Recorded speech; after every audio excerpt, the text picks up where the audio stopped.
Hi everyone, and welcome to the first of a new series on hidden gems, especially with this episode of anime. It shouldn't be any surprise that in the anime community, given its long history, there are plenty of anime that have gone under the radar, especially in the Western anime community, where the vast majority of shows we were exposed to typically were either great successes or very much child friendly. These successes can include Naruto, One Piece, Bleach, and Gundam. Let's not forget, there are a couple of anime that didn't do well in Japan, but actually fared a lot better in the West, namely Cowboy Bebop and Big O. They went for a crime noir setting and aesthetic, which did not do well in Japan, but fared a lot better in the West, given how that aspect shaped popular culture.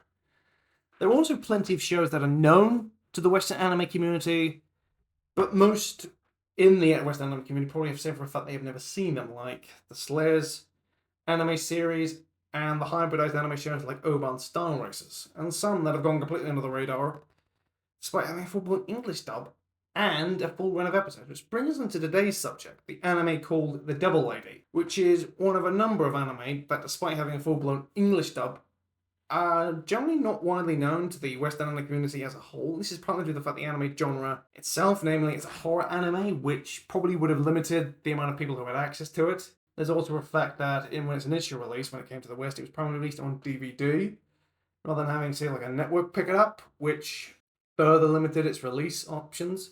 The anime itself is based on the manga of the same name, which in itself is a spin-off and follow-up to the Devilman manga as written by Go Nagai. Now, Go Nagai should be a familiar name to much of the anime and manga community for his work on shows like Mazinga Z, the godfather of the modern mecha anime genre, and works like Cutie Honey. But that's enough of the history lesson. You want to hear about the anime. The Devil Lady anime tells the story of humanity facing a radical shift in both form and function. People across Japan begin transforming into human-like monsters called devil beasts, and some of them are losing their minds and humanity completely.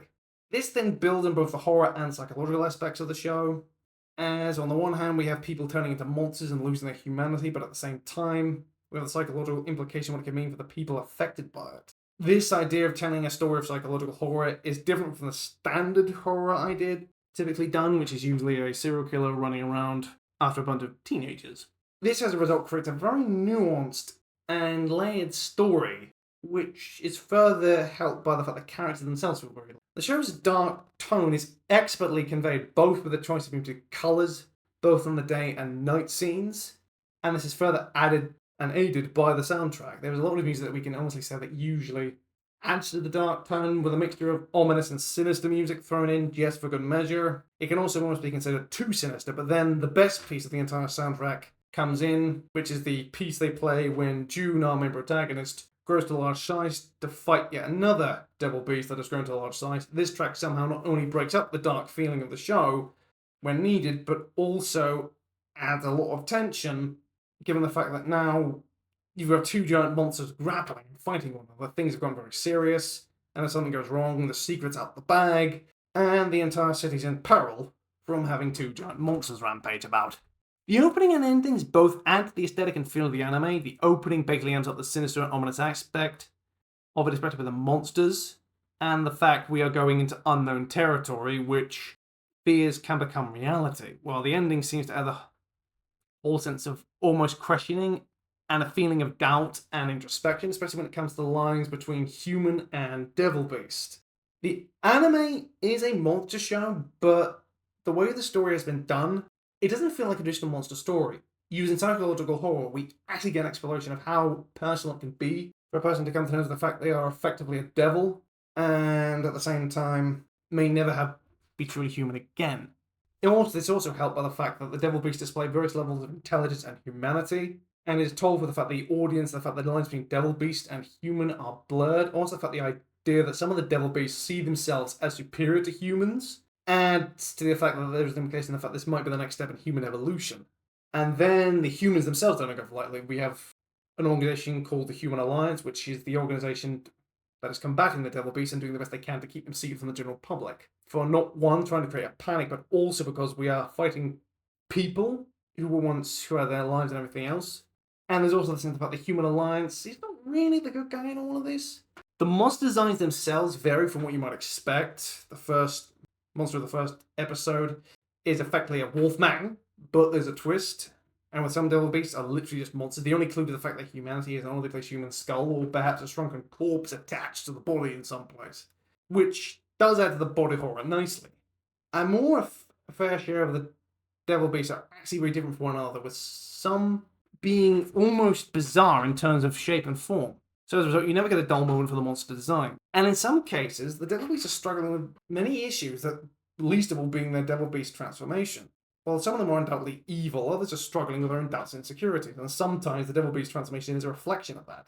Combine that with early on, with the story that the human alliance are trying to keep the devil beast secret from the general public in an attempt to try and prevent a panic, and this current relies on psychological aspects that cause the devil beast in the show to be very nuanced.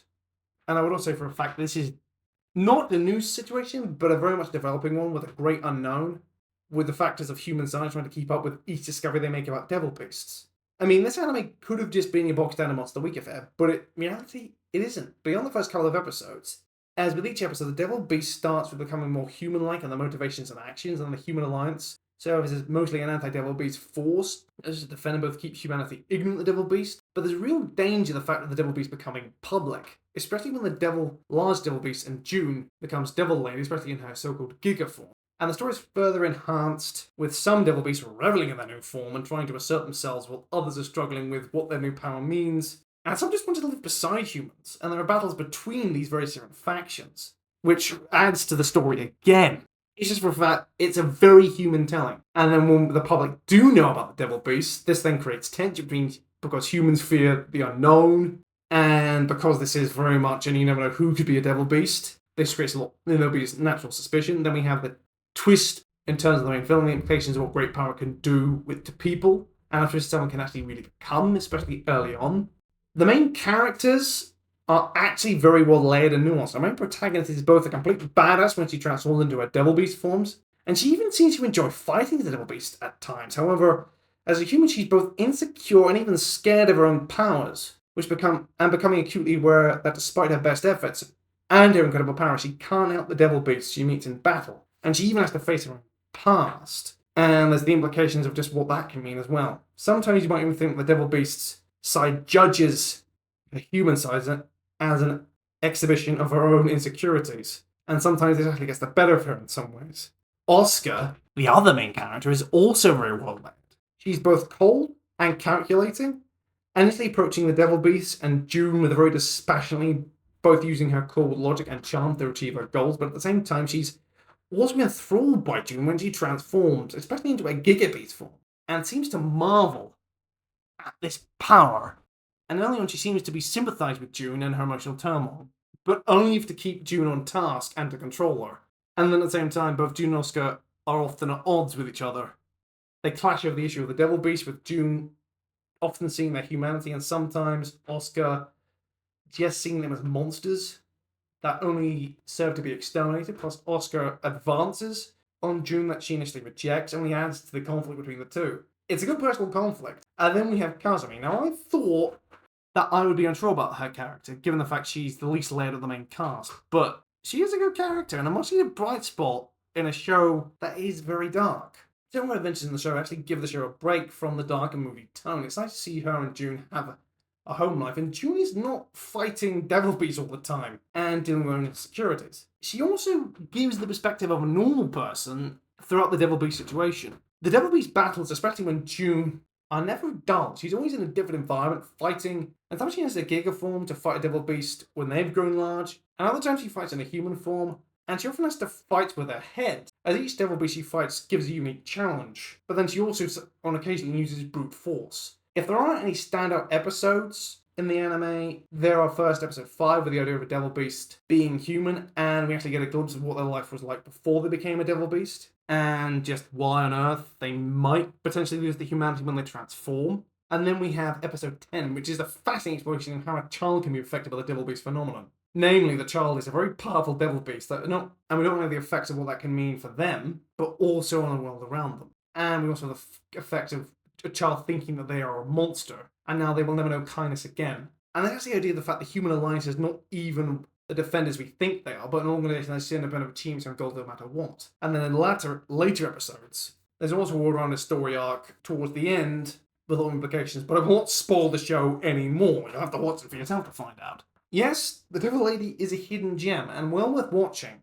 And, well, if you want to find out where you can watch it can be found on Tubi and YouTube, and I highly recommend it to you if you want to watch something that is a horror show, but a lot different, or you just want to watch something different. It's 26 episodes, so it doesn't take too much of your time. Well, I've been the other challenge. I'll see you please like, comment, and subscribe, and I'll see you on the next one. Cheerio!